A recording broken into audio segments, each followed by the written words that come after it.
What's up, everybody? Welcome to today's episode of Beyond Influence. I am Kwame Appiah here with my co-host Scott Sutton. Today we are very lucky to be joined by a very outspoken, strongly opinionated influencer. Well, you know, I don't know if he would like to call himself an influencer. I think he's more of like a serial entrepreneur, but he is definitely a man with a lot of influence. Ryan Alford, thanks for joining us today, Ryan. Hey guys, appreciate being here. And I'll take, hey, you can call me anything you want, you know, I'll take it. Better what my wife calls me sometimes, you know. So yeah, influential, sponsor, entrepreneur, whatever, madman, just, I don't know. I like to get my hands in a lot of things. So I'm honored to be here. Thanks for having me. Well, super stoked to talk to you. I think, you know, we've had a lot of different influencers on from different areas. And I think you're the first, you know, person who's really working to like drive an enterprise, drive an agency. We talk a lot in our company about, you know, creating creator first go to market or social content first go to market. And, you know, looking at your socials, what you're doing with your podcast, with your business, the agency, there's just so many proof points for social working, content working, engaging in social. So maybe for our listeners, walk through, you know, how you got started and kind of maybe some background on Radical and where you're at now. Yeah, man. I've been in the agency ad life game, I guess, for 20 plus years. So I'll age myself a little bit. You know, I'm not 28, damn it. But, or could I be? Maybe I was young. So I'm from Greenville, South Carolina. You probably hear the accent. I've got the Southern accent. It's not Austin. It's not Dallas. It's good old South Kakalaki, also known as South Carolina. Over here on the Southern. So Southern born and raised, and somehow, but always a lifelong marketer and entrepreneur. My parents were multi-entrepreneurs, you know, and had multiple companies, side gigs, side hustles. So I learned it early. And one of those rare people that went into college and was a marketing major from day one and graduated in marketing at good old Clemson University, Clemson Tigers. Probably know them if you follow college football at all. We've had a couple national titles last 10 years, and it's up and down. But always grew up, you know, Clemson fan, went there, marketing major, then went into ad agency life and did that right out of school. And did that for actually at the same agency for 13 years. And wow. It was a small agency. It was the largest agency in South Carolina. It's called Irwin Penland. Now it's called EP & Co. And we were 60 people when I started and 450 when I left. And so kind of grew up with the agency. Literally, we were in a lot of business we may not have belonged in, as you know, the big dogs would have thought, but we somehow opened a New York office. And, you know, I worked on Verizon, Apple. Can You Hear Me Now was the first campaign I worked on for Verizon Wireless. I'll definitely age myself there. If you remember Testman, you might actually remember him from Sprint, not Apple, or excuse me, with Verizon, because he changed size like 10 years later. But we had him first, and then worked with Apple and Steve Jobs teams on the first iPhone launch, marketing it. Really marketed a ton of cell phones. Did all the, if you remember the old school cell phone names, the Juke, the chocolate, you know, like every cell phone kind of had a marketing campaign behind it. So worked on a lot of those, Blackberries, Motorola, and then ironically helped Apple sell 1 billion iPhones, then helped Motorola kick their ass for like 1 year with the Droid. If y'all remember that campaign, the Droid, you know, when they first came out, we made it badass, and then they watered it down, and like good brands like to do, they like to kill good ideas from agencies. But it wasn't just a one-man show. God, we worked with hundreds of people, dozens of agencies. It was a big team, a lot of stuff, and worked there for 13 years, and then moved back to South Carolina, divorced with 2 kids, you know, and joint custody, and, you know, wanted to raise my kids though in the South. I'd done 6 years in Manhattan, you know, had the penthouse literally, and did New York right. You know, I can't imagine living in Manhattan and being broke. You know, like I wasn't broke, and it was fun, and did a lot of work my ass off. But I wanted to get back to South Carolina, where I'm from. Upstate's beautiful and great place to raise kids and all that. So we kind of started the whole serial entrepreneur thing 8 or 9 years ago. Started my agency Radical, started the Radcast, as it was called at first, my podcast. And I'll kind of end here to kind of transition to a couple things, but like I saw like two things happening. I couldn't stand agencies that didn't practice what they preach, that didn't, the social media agency that has 2 followers and 1 post. You guys, Scott's laughing because he knows exactly what I'm talking about. And, or, if you're going to do influencer marketing or if you're going to do podcasting, practice what you preach, man. And so I overinvested in my podcast and, everybody laughed at me 7 years ago. Like, okay, you're starting your agency and you got a podcast. And they knew I knew my shit in marketing, but like, if it wasn't a credibility issue, but even 7 years ago, starting a podcast, they don't laugh now, man. Yeah. So just been building the agency, building the network and, have a lot of scar tissue behind it, but it's been fun. It's funny talking about like building out the podcast because it's funny. Kwame and I talk a lot about this, and it's not a big podcast until it is, and it's not a credible podcast until it is, and it's really interesting to define success for a podcast because there's so many different angles to it. And I go, if we get the right perspective from the right creator on our podcast that helps shape a campaign for a big client, is that worth it? If we get content out and we help educate creators on how to make money or on brand marketers, how to go out and work well with creators to move the whole industry forward, is that worth it? Like, what is success? Because, in all social media, is it views, is it engagements, or is it, moving the needle in some other way? And so I just think it resonates a lot. But also shout out to the Carolinas. I spent a lot of time there. I worked two stints ago was Daimler Trucks North America Freightliner back in Cleveland and Gastonia, Spartanburg. I spent a lot of time back there. Yes, it's a great place. And I want to touch on that just real quick, Scott, because it's a great point for people listening that might be considering, or influencers that might be doing podcasting. Look, I've been doing it. I'm in their 7th year. We started as the Radcast.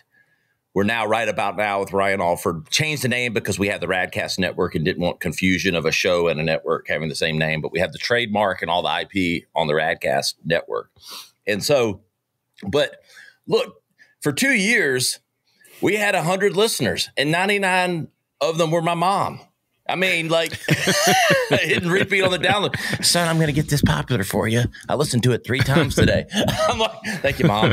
Appreciate that. Appreciate the love. But, but 2 things happen. One, you nailed it, Scott. It's not big until it's big. It's not, you don't know when those moments happen. But there's so many different variables that define success. And I was playing the long game. I was not going, how can I generate leads here the first week of my show with 30 listeners? It was, I was playing the long game of brand. I saw what was happening with influencer. You can hate the name, but I don't know of a better one yet. Personal branding, and look, I coined the phrase, it pays to be known. And, we can all roll our eyes and do whatever, but it's true. And I played the long game. First 2 years, slow, went big, why am I I love my best friend, but why am I having my best buddies on this show?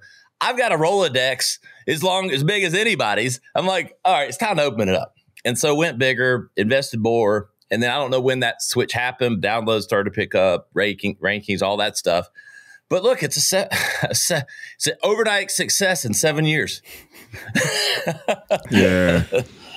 Yeah, no, I know it's funny when we think about it because we're going through that journey ourselves and we keep constantly thinking like, is it better that we had really, really great numbers this week? Or is it great that we had a really, really great conversation this week? Right. Like, where do we really lean in and like feel the success within what we're building here? And obviously you've had quite a journey of, a plethora of guests. Like you said, you used to just have your friends on and now you have this Rolodex of really smart people. And I've listened to a couple of episodes and I want to know from you, who do you think, and, we don't have to single someone out specifically because I know how that can be, but have you had any experiences or conversations where you're just like, wow, I took a lot away from this. I learned so much, and I want to make sure that my audience hears this. Yeah, I'm going to give you two names. One you've probably heard of, one you probably haven't.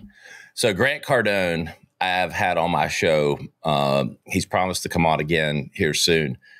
And I'm going to name him. It was a short episode. It was only 30 minutes, but a ton of value. And here's what it did: two things. One, I learned a lot. And number two, I literally was impressed that he was exactly who he kind of portrayed himself as, both before the episode, like when his hair's down, he let his hair down a little bit, and after the show, and then during the interview, he was, what you see is what you get. And that is me. And I appreciate that in others. Like, I can't stand the flip-floppers, like that. I just be you, man. If you're going to have people that some people like you, some people don't, it's okay. Different strokes, different folks. But he was exactly who he portrays himself to be in person and on the episode, and great, like, shit. I mean, a book's worth of knowledge in 30 minutes. He was like, boom, boom, boom, boom. Whoa. I was like taking mental notes as I went. Second one, Christopher Lochhead, literally the godfather of category design and marketing, category pirates. Chris is brilliant and also no nonsense. Will really like hurt your feelings while telling you something smart too. Like has a magical way. And some people get a little put off, I think, by Chris maybe. And I eat it for lunch because he's so real. I love that point. It's funny. And I try to convey that same message to a lot of people, where like there's these certain people in life you meet who have a gift to tell you you're dumb and you're motivated by it. And then the rest of the world tells you you're dumb and you just want to like punch them in the eye or something or walk away sad. What the fuck? And, I've had those sports coaches, I've had those mentors who like, and it's funny because, I've had different experiences with different types of mentors or different types of professors or teachers or whatever. And the ones that I feel like consistently get greatness from people, they do have that unique gift, not even just the knowledge they have, but it's just the straight ability to tell someone, no, that's a wrong take. This is the right take. Go do better. And it's funny because I think at a lot of schools, they're like, hey, Jimmy, that was a really great try. And if it's wrong, don't tell Jimmy it was a good try. Just tell Jimmy, hey, that wasn't it. Yeah. This is what it is.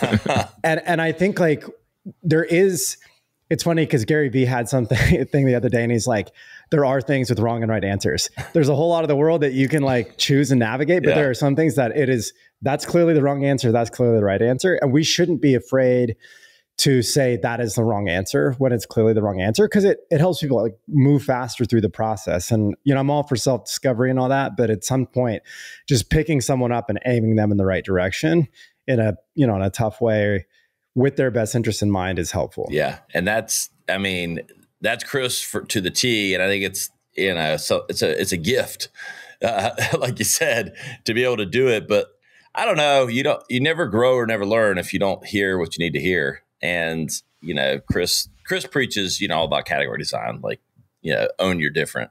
And, but he has a different spin on it, and he has very specific examples and execution and tactics to do it.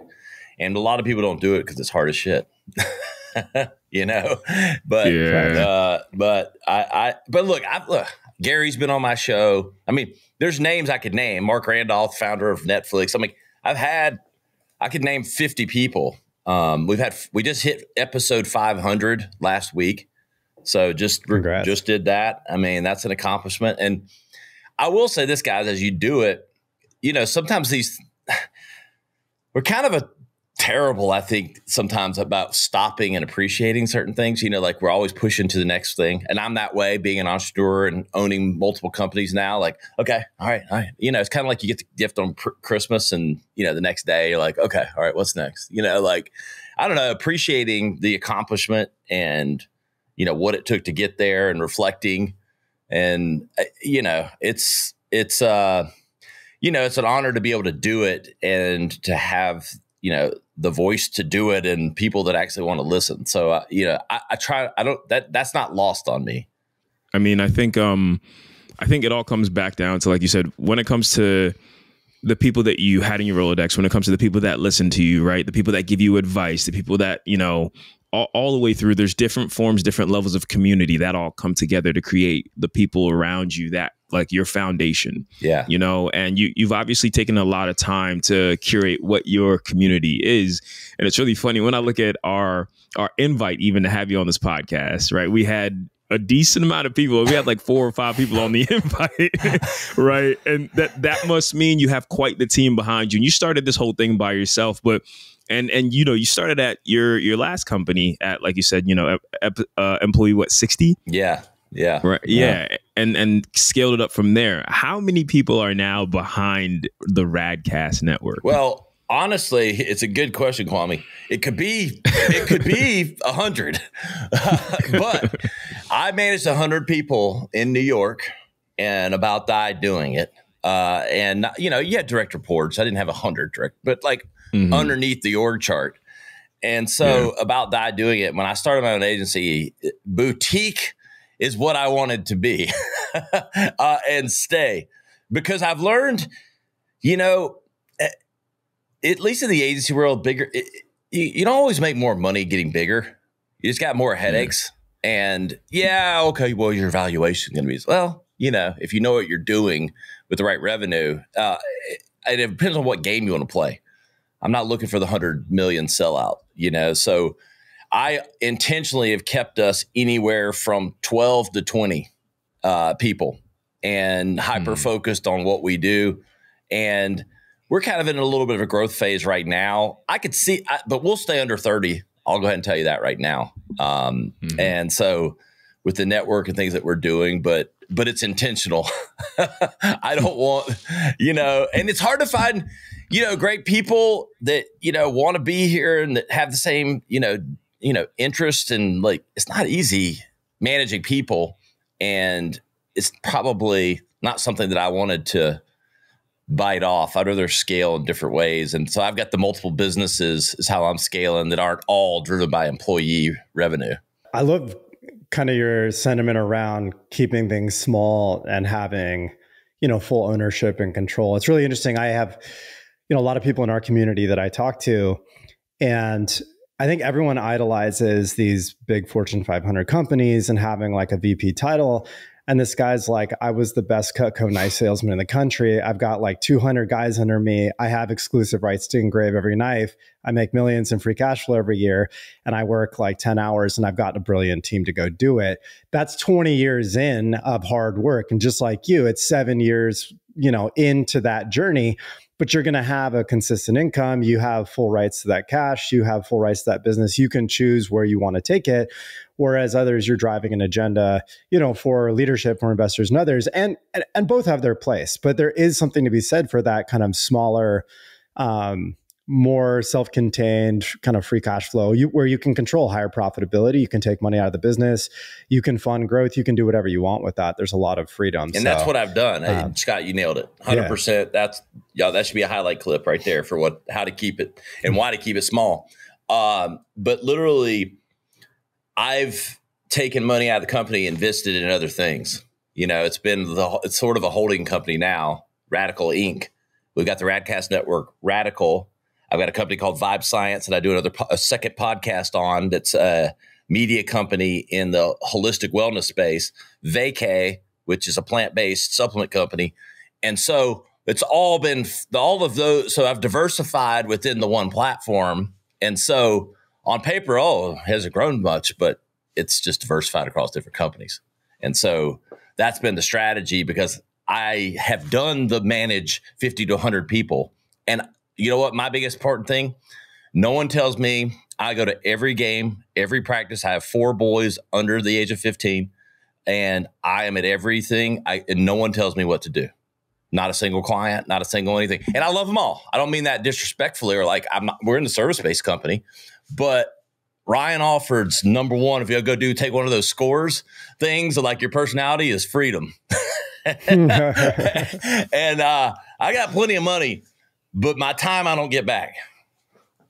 I love that. It's funny too, because I met, you know, quite a few people who you'd be like, oh, they must work 24 hours. They must, you know, have terrible family life. I think it's about what you prioritize and how you use your time efficiently. In the same vein, like I work a lot. I'm just coaching my kids' soccer team. I made it to every meet for my daughter's gymnastics. It's like, I think you don't have to sacrifice everything, but there are other things you have to sacrifice. And for me, like, I want to be successful. So I put a priority on that. And my family's a non-negotiable. I want to be involved. And we said this on another podcast, but like, millennial dads are spending 3 to 4 times more time with their kids than their dads spent with them. And I think it's just, maybe coming from that type of environment where we didn't have some of that interaction, we didn't have that support. We just put such a premium on that time, spent with family. So yeah. I love that sentiment. Yeah, man. It's what matters to me. And I think you're right. I think you just can't get that time back. And I'm not a perfect father or husband, not far, I'm not, but being available and around will not be, it won't be written that he wasn't around or wasn't available, to his wife and kids. Yeah. I think there's a couple of things that I wanted to revisit, when it comes to the scaling aspect of it. I, through the social media, side of things, saw, I think it might be a guy, I forget the exact handle, but this guy who walks around and he asks people, hey, what do you do for a living? Yeah. I know exactly what you're talking about. Yeah. Right. And he interviewed a guy that said something that was really, really impactful, right? I think this is probably one of the most important bits of advice that anybody could learn, especially when they start to grow or they want to become an entrepreneur, or especially when they take hold of their own finances within something that they are then trying to create something out of. He said, stay small enough, long enough, you'll get big enough soon enough. Yeah, that's right. Yeah, right. It's really important for people to have awareness of where they really want to go. And I feel like for a lot of people, the definition of success is growth in just about every avenue. Even if when we look at our podcast, we're like, oh, if we got 1 million listeners, that's growth. But if we had 1 million listeners and not one of them actually paid attention to what we say, is that actually growth? Right. And so there's so many different ways that we can go about it. But I do think having an understanding and awareness of what you want to accomplish and not just thinking either growth in revenue or just growth in size of number of people at your company means success. You have to define what that is. And then you have to go from there. Because if you look at, Rad Inc., you could look at the size and revenue, say, like you said, it might not be growing, but in actuality, it has taken the time to understand its awareness and it's put investments in other places, and then it springs from there, right? So I think the awareness piece is a really big one. But coming back to you, I think occasionally we like to sprinkle fun parts of the conversation so that we don't stay too businessy, right? Yeah, I love it. Yeah, right. One thing that you mentioned, one thing that kind of embodies who you are, and I am as well. I'm a big car guy. Scott used to work at Daimler, so we've all been in the car space in some way. Referring back to you, you've grown, you've now, have nicer cars, so on and so forth. What would you say is your favorite car that you've owned along your journey? Yeah. I thought about this one. I was like, because I'm 47 years old and I've probably owned 100 cars. Like, even I owned a dealership. Like at one time, like I had a pit stop between starting the agency and lost. I had a lot of cars. Lost $1 million. In a 2-year pit stop, literally. Owning it was a concept that was essentially Carvana before Carvana. Had the right concept, had the right marketing, terrible operations. It actually taught me a lot getting back, doing what I've been doing the last 8 years. But I had an Aston Martin that was a convertible, and it was, I'm not a normal convertible guy. But a black Aston Martin convertible was pretty fucking badass, and so I owned that for almost a year. I have gotten rid of almost everything. Because I do want a Rolls. I mean, but it doesn't really fit. Like, it doesn't really fit. Like, I'm comfortable in my truck. I'm comfortable. Like, I have a Audi RS7 that's like, got a stage 2, like 900 horsepower. It's kind of my daily driver. And I have a Range Rover. But now, because I've sold everything else, and I'm just kind of like, okay, I'm getting the itch, but I don't know if I'm going to actually get it. But I've driven a little bit of everything. Ferraris, the Aston Martins, the Porsche, 911s to, supercars. And I have friends that have, here's the thing. It's kind of, they say this, I have a 75-foot houseboat. That's kind of like my car now, because like all my friends, they say, you let your friends get beach houses and boats and all that. I'll let my friends get the cars now, like the supercars, and I'll just go drive them, and then I'll take them out of my boat, So, but roundabout answer. But you could probably ask me any model. I've probably had one or driven it. Yeah, that's funny. There's a channel I think that you'll like if you don't already watch it, but it's this guy, Matt Armstrong. He was like a former BMXer, and now he's from the UK, but he rebuilds all these like random wrecked cars. And he bought Marcus Rashford's wrecked Mansouri Rolls Royce and rebuilt it like all the way back up. It's his whole channel. It's pretty great. He did like a Urus. He did a Porsche. He's done. My wife will probably divorce me if I get a Wraith. But, 2-door. We got kids. They got a back seat, but So I want to come back. One thing, you mentioned about all the different ventures that you have, and it lines up with this notion that I talk to a lot of people about, and something like we at the company like firmly believe. We do influencer marketing, we do social media management, and I keep coming back to this statement that the future of go-to-market for organizations and brands will be creator first. It will be social first.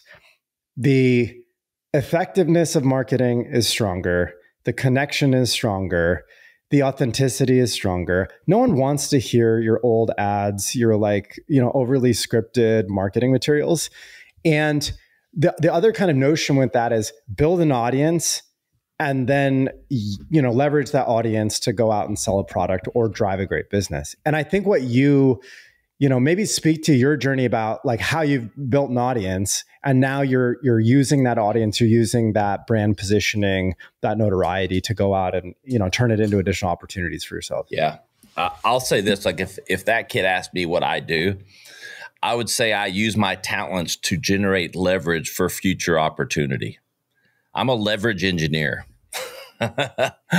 So that's what I do. Some people get that, some people don't.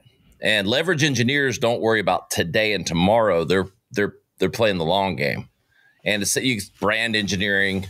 I love the word engineering. Because that's kind of the way I think of like building out companies. You got to engineer it. And so I want to say this. I'm so glad you went here, Scott.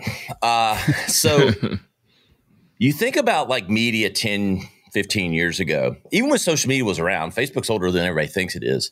But we lived in this traditional media world where you could turn off the media.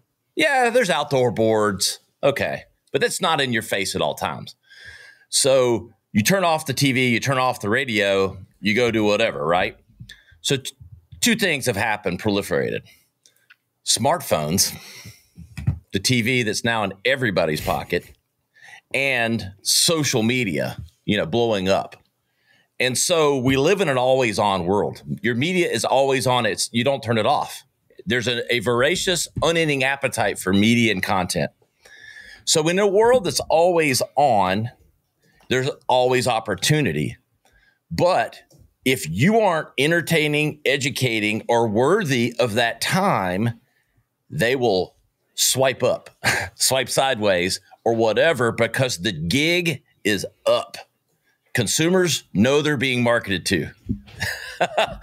Listen to that again. The gig is up. Your commercials don't work because they know you're. So you have to meet them on their terms. You have to be worthy of their time. It's called earned attention. You can buy attention, but it doesn't stick around. When you earn it, it stays, and they're tuning you in. You could be tuned in, chosen, or you're going to get tuned out. And that's for companies, brands, or people. And so you have to be willing to vest in the organic content that people want to look at and to want to watch. And I've been building a company for 7 years behind that premise. I've been writing checks for 7 years to start cashing them now. So like Everybody will, oh, wow, how'd you do that? I suppose, it's back to that joke, overnight success in 7 years. It does. Now, we've created a blueprint that shortcuts that for people in podcasts and stuff like that. That's what we do. But that's what I've been doing, is playing that long game of building content that generates an audience and creates community. Because whether it's plant-based supplements or the fastest growing podcast network YouTube channel, or insights on Vibe Science and what we're doing with there, you activate that audience for different things.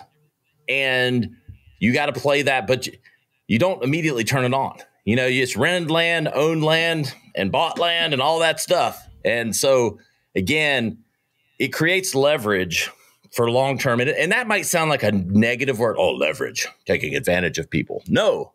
It's just I'm giving value, and I'll even give Gary Vee the credit. The old jab, jab, jab, jab, jab, jab, right hook. I mean, that's what he was saying. Give, ask. I won't even say take. Mm-hmm. I'd say you ask. You get the permission to ask when you create content that people actually want to tune into. But we kind of are. I'm really into this kind of always on thing. And everybody kind of gets the analogy of turning the TV off or turning it on, and you get turned off real fast. I don't care. And the only way to build top amount of awareness today is to stay turned on. I love that. And speaking of Gary Vee, he had this, whole video about day trading attention, and this concept that, right now it's how do you capture that attention? But the day trading component is how do you do it with the resourcing you have in the most efficient way. And you talk about leverage, and creating content, having an audience that's tuned into you that continues to come back. And that's so much different than traditional advertising, where you pay an audience to see something. They're not coming back for your next commercial because they love it. No. Whereas if you're creating really useful, meaningful content that resonates with them, that they align with, that adds value to their life, they're going to keep coming back and engaging. And there's also, we can say business has, monetary incentives. I would like to think that the best content creators and business people are altruistic in a way that they genuinely want to help the people and the audience they're fostering. It's just a different relationship. And so when we say why content first, why creator first versus ad dollars on linear TV or ad dollars in Google search, you're not developing a relationship by paying Google to put something in front of someone's Google search. You're not doing that by interrupting their TV programming. Why don't you create the programming that they're watching? Yep. And then embed your product deeply into something useful that helps move their life forward. So again, this whole creator first, content first strategy is the future. It is the future. And I'll add to that, with TV viewership and availability just going down. Look, it worked. I was in the middle of it. When you have the reach and frequency that you can get on television, where you can jam that commercial, and whether they liked it or not, they see it 400 times. It does work to seed top amount awareness to drive sales down the road. But you can't get that frequency anymore because people are so splintered in their media habits. And so not only is it just wiser to play the game you're talking about, it's what is only thing that's going to work, because people just are not. They have other places to put their attention now. And 100%. That commercial's on the 400th time. They're turning it off, flipping it, doing whatever, or they're fast forwarding through it, because how many people watch, linear TV anymore versus place shifting to when, where, and how you want to. And so that's why podcasting's so great. It's not all, live is cool, but they can listen to it when, where, and how they want.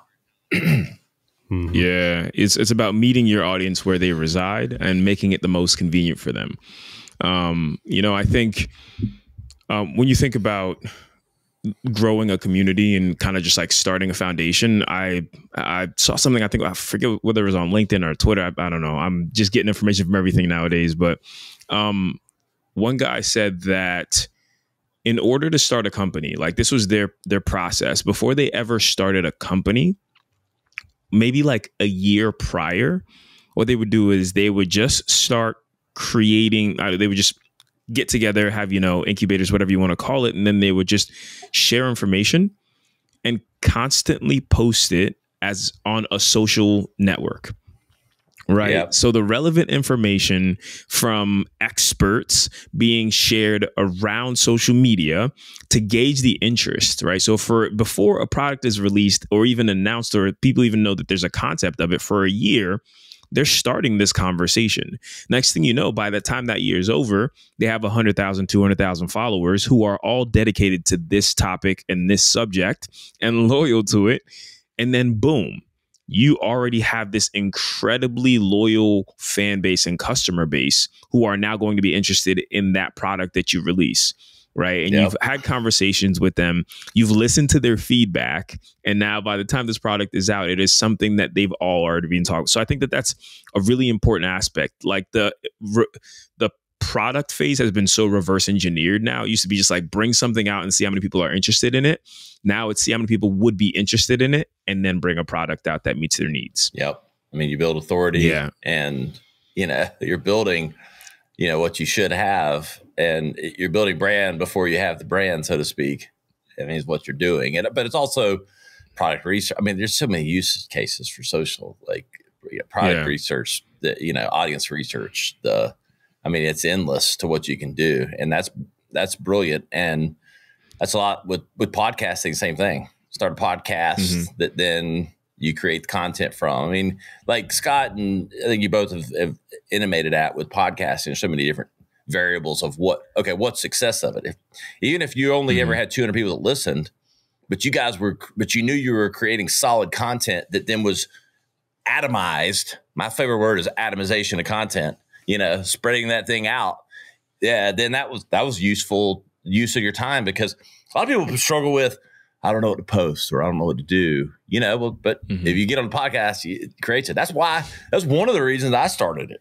It's like, I'm not Gary V. I can't be followed around with the camera. It's not, I might be interesting enough, but I don't want to be that interesting, And so, yeah, but nailed it, Kwame. I think there's so many use cases for social and for ways to sort of leverage and build an authentic audience with it.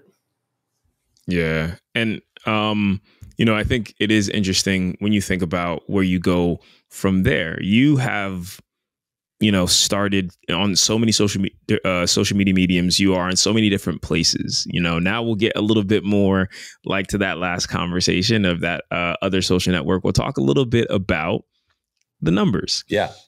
So you have so many different places that you've diversified. Where would you say is the most impactful revenue stream for you? Where are you spending the most time? Like, where should people focus their energy if they want to start making that money? Yep.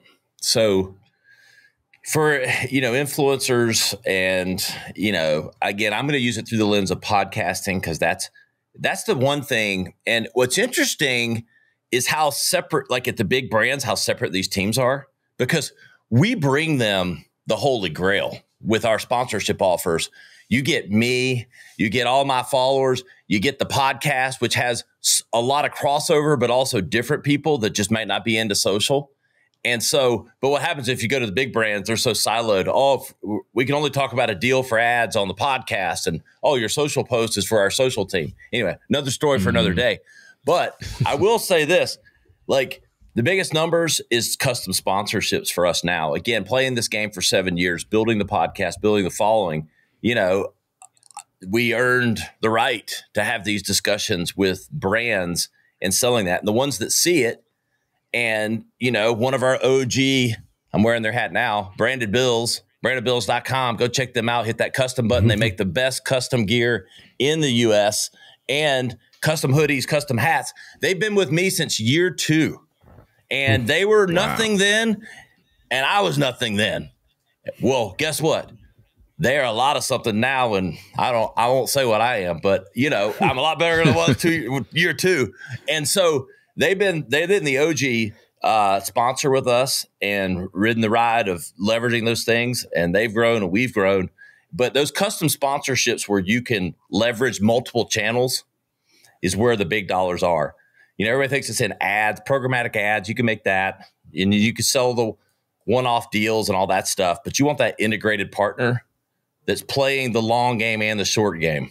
And that's where you get the big deals and the big bucks. But I'll take 10 grand to post once. I mean, I've had a couple of those, Yeah.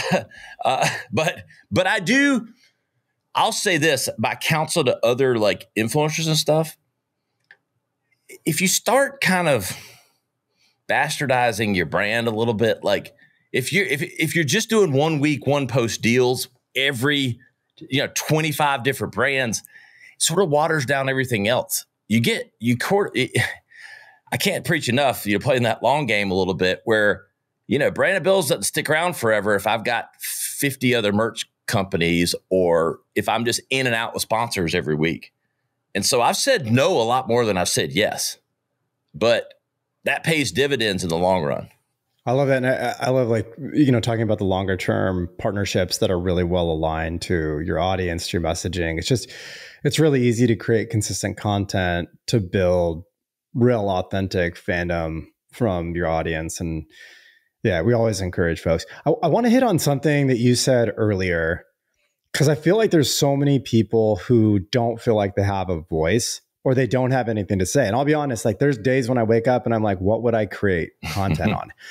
Then I get on a podcast recording like this and I'm like, oh, that was that great quote from Gary Vee. I wanted to expand on day trading attention. Yeah. I now, and I would encourage everyone as you go through life, if you tell someone a story or like a coaching moment or something, you have an employee and you're like, hey, like you need to do this because in my past I had this experience and I know exactly how it works out for you. Capture that idea. You can flesh that idea out. That story is very real. It's part of your story.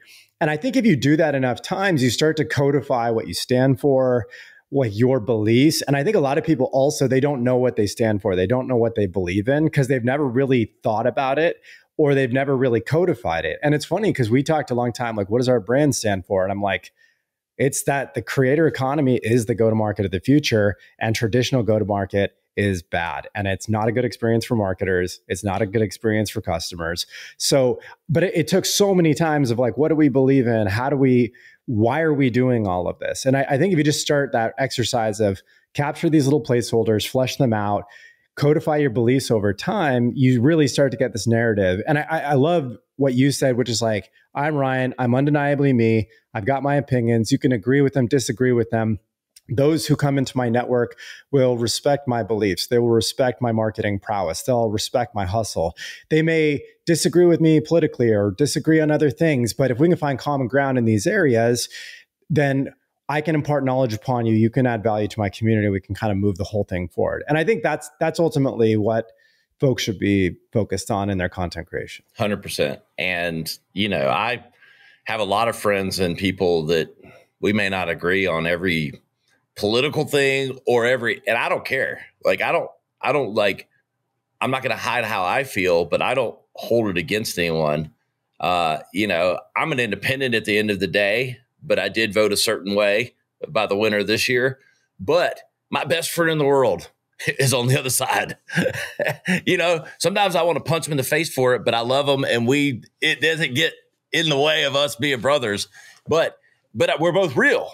We are who we are. And we respect that about one another. And I think people struggle with judgment, and I learned, and look, I did too. Look, I'm not immune to that, but it's like, you got to just learn that no matter what you do, you're going to get judged.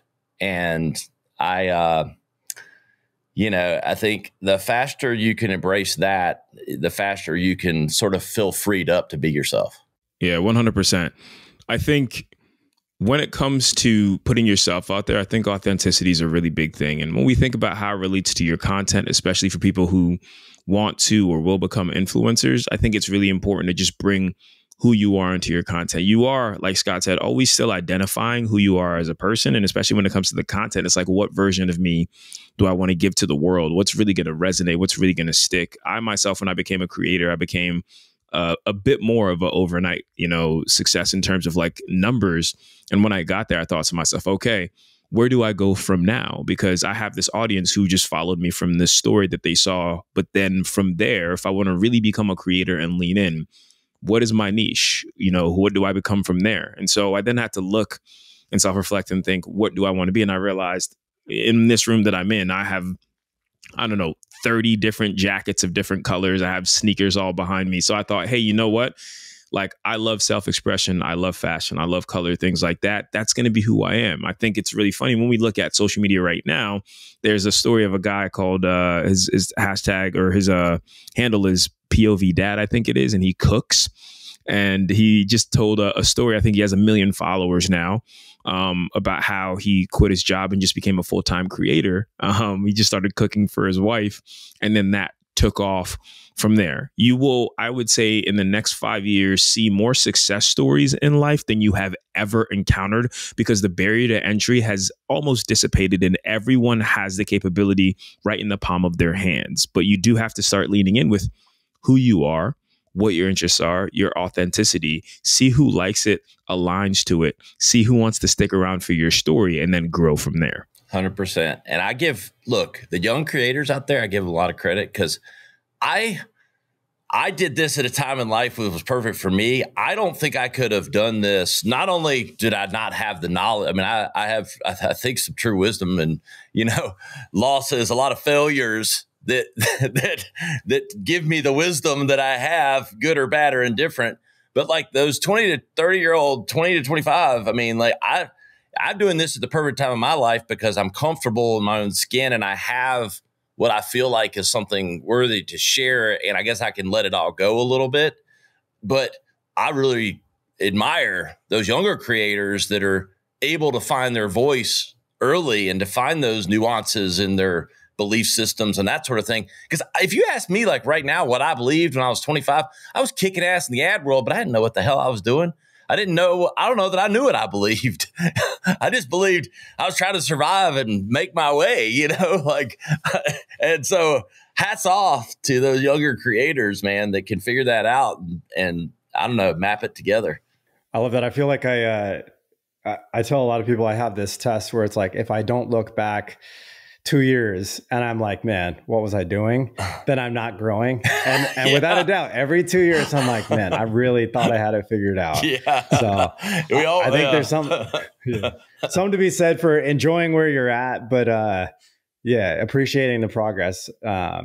So we're heading up against time, but so much came from this conversation. So for those who want to engage in your content, get involved, learn from you, what's the best place to find you and get engaged? Yeah. I mean, obviously ryanalford.com, but our big focus right now is the Radcast Network, the radcastnetwork.com. We're helping solopreneurs and businesses, generate outcomes from their podcast. And there's a lot of different outcomes that can come from that. Monetization, you can generate leads, but you need to be at a certain place, content, authority, those kind of things. But we've got kind of choose your own adventure, but we know how to get you down that path. And again, we've done it behind our own skin and checks that we've written, spending 7 figures probably on our own stuff to learn how to be the content specialist and the podcast specialist. So the radcastnetwork.com, great place to learn about what we're doing there. And then Ryan Alford on all the channels. And I think I own most of the first 3 pages, even though there's this badass African-American golfer now whose name is Ryan Alford, spelled exactly the same way. And he started to tread into my damn first page. I'm like, I'm proud of you, brother, but damn, don't be taking my name. I'm like, he won a couple of, I guess, the secondary tour tournaments. I'm like, damn, good for you, but couldn't you have a different name? I know that feeling. It's really funny. I always thought to myself when Love is Blind came out and I was on Netflix and I was global that I would be the first Kwame Appiah that comes up, but it actually is not. It is a author. Yeah, it is an author. Every time you type in Kwame Appiah, it's some guy who writes books. And I had somebody send one to me and be like, hey, I really loved your book. And I'm like, man, that's not me. I mean, it's funny. I got the Oklahoma State basketball coach, so that's gonna be a tough one. That's a tough one. I do. I will say this for parents out there. I don't know if your audience is younger or older, but go ahead. I've already done this. My 4 boys are Clayton, Hudson, Hogan, and Nash. I have bought all their URLs.coms for their full names, and I've got their TikTok, Instagram, and Twitter, I guess, whichever ones all have usernames to their full names to own them now. That's an insider tip. I I'm working on a book called Raising a Brand, and that's a little insider tip. It's funny you joke about that. I have Grace Sutton and ColtonSutton.com. I was like, one day this might be useful, because I've been trying to buy my own name. I have Scott-Sutton and I have Scott M. Sutton, but I don't have. Every year when it comes up, I'm like, okay, is this joker going to let it slide? And I'm like, I don't want to go negotiate. But I know. Well, it was amazing. I feel like we learned a ton. It was great to hear about all the success you've had building an audience, building your business empire, doing it in your own terms, as who you are. So many good messages for creators out there about how to find success. So thanks for joining us today, and really appreciate the time. Thanks, guys. Appreciate it. Yeah. See y'all next time.